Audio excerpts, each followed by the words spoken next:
Hello fight fans, welcome to MMA Pro. In case you are new to the channel, don't forget to hit the subscribe button.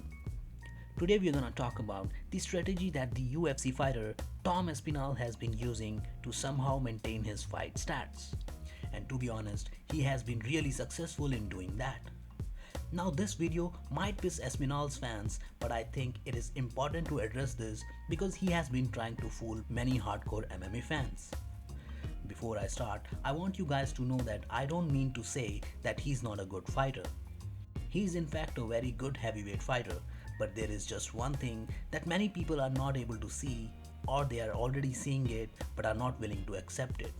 Staying undefeated at UFC's heavyweight division is a very big deal. You have to be super talented to do that.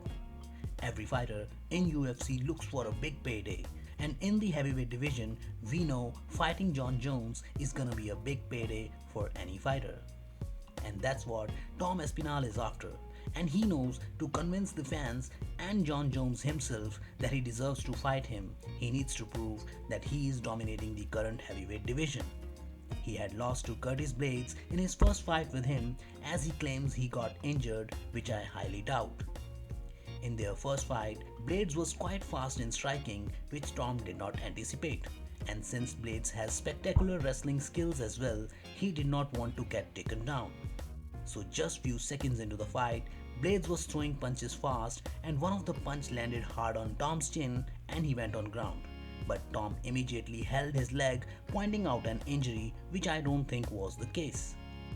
Tom was worried he would be ragdolled on the ground because Blaydes is such a good wrestler, so he just opted a way out of the fight rather than getting dominated on the ground. Now he knew what he would be facing next time he fights Blaydes again, so he came well prepared and was quicker in throwing the punches this time than he was throwing in their last fight, and was able to knock Blaydes out. He then called out Jon Jones, thinking he would accept the fight seeing his dominant performance. But instead, he was made to face Ciryl Gane, who is at the top of the heavyweight division and a really tough competition. And as I believed, Tom was getting outstriked in this fight, as Gane moves so fast in the octagon and it's really hard to touch him, which Jones had also realized quite early in his fight against Gane, and immediately decided to move to wrestling and submitted Gane. But Tom was having no success against Gane in the fight and was getting outstriked. So when he got eye-poked, he thought this is a good way out of the fight, just as he did when he fought Blaydes the first time. And why I say this is because we could clearly see that when the doctor came into the octagon to check if he's fine and can continue, he just didn't remove the cotton from his eye and tried to even check if he's able to see properly, and just straight away said, "I can't see." That means he just didn't want to continue, as by that point he knew he's in trouble and won't be able to beat Gane that day.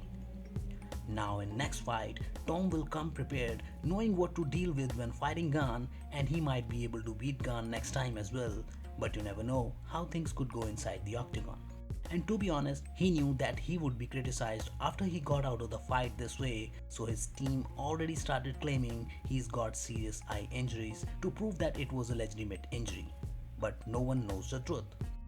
Do let me know in the comment section on whether you think Tom faked his injuries both time and looked for a way out and come back more prepared next time, or his injuries were genuine.